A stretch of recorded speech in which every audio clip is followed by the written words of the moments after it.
China. The big headline is their economy. It is under pressure. Growth is slowing down. Exports, manufacturing, property, retail, all key sectors are underperforming. Economists say these are signs China could be facing an extended economic downturn. Biden said China's economy is in trouble and fears the country is, quote, a ticking time bomb. But all those hyperbolic predictions about China just being twice the size of the United States before you can blink, I think you can forget about that. China will never surpass the US economy, or at least it is less likely now according to an updated economic projection from Bloomberg. So in this video, let's talk about why China's economy is losing steam, how the experts project China's economy going forward, and who could possibly replace China as the unofficial economic leader of the emerging countries around the world. But first, we need to back up, as this update was seen as a surprise to many. Because in the last 20 years, China recorded the fastest economic growth in the history of the world, and now its economic size is impressively in second place, just behind the United States. This happened on the backs of one of the largest working populations in the world, cheap manufacturing, and tremendous growth of infrastructure, allowing it to become the largest exporter in the world. And over that time, economists far and wide have projected China's economy to outpace the US economy by as early as 2035. China has left their imprint all around the world as the top investor of countries in Asia, Africa, and Latin America, hoping that these investments in infrastructure and manufacturing of other emerging countries will help level up those economies,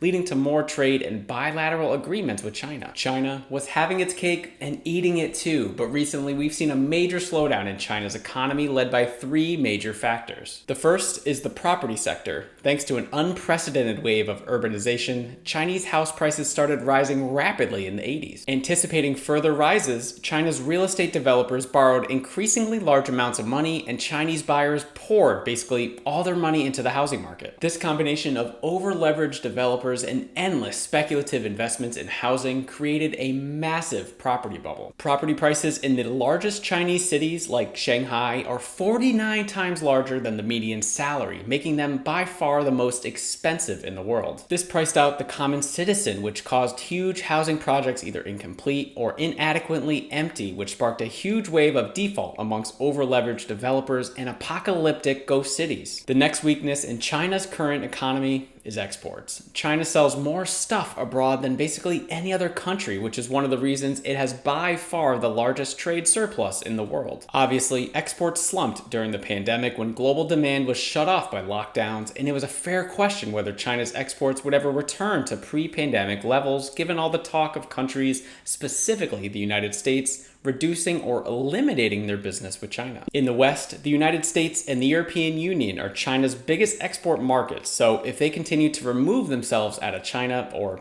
de-risk their business there, expect China's economy to fall further. On to the third and final weakness of China's economy, which is domestic demand. In China, domestic consumption accounts for only about 1/3 of China's GDP, the lowest of any major economy, and is ranked 144th in the world. In reality, the average Chinese citizen doesn't really buy or consume that much stuff, and the Chinese economy is instead mostly driven by Chinese businesses selling their stuff to foreigners. This is in part because China actively promotes policies that allow businesses to essentially underpay their workers, because that in turn makes China's exports more competitive. In the past year or so, China have started trying to boost domestic consumption to balance out their export growth, with the hope that China's domestic market might one day provide a large enough consumer base to Chinese businesses, which leads us right into China's economic projections. But before we do that, if you enjoy videos like this talking about world news impacting the dollar and the United States, make sure to subscribe to the channel so YouTube knows to share my next video with you. Bloomberg projects China's GDP to now briefly surpass the US in the mid-2040s, but only by a small margin before falling back behind. This projection came after China's Q2 GDP growth was way below what forecasters had projected as they battled deflation and the real estate crisis I mentioned earlier. Here's Bloomberg's direct quote: "China is downshifting onto a slower growth path sooner than we expected. The post-COVID rebound has run out of steam, reflecting a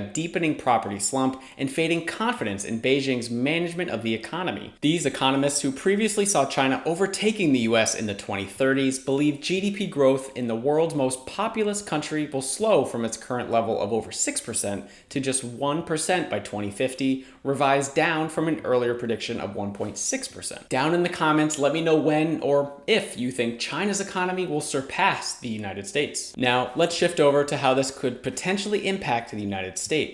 President Joe Biden has gone on record to say China's economy is a ticking time bomb, which could be true, but also could be some gamesmanship as the two countries are in a seemingly never-ending economic battle. But the United States and Biden appear to be using this opportunity to double down on trying to outmuscle China. Recently, at the G20 meeting in India, an event that China's president decided not to attend, Biden extended an offer to countries in the global south that whatever happens to China's economy, the United States can help fund your development. The Biden administration was looking to use this event as a way to reshape the World Bank, as this is where most of the funding would come from, in order to increase lending for climate change and infrastructure projects in a program called Partnership for Global Infrastructure and Investment, a Belt and Road alternative backed by the G7 and specifically excludes China. So while China has been the largest investor in emerging countries around the world, other countries like the United States are seeing the huge implications and are trying to catch up. But what would all this mean going forward? At this point, China should be seen as the most overrated economy in the world. Find out why in this video here.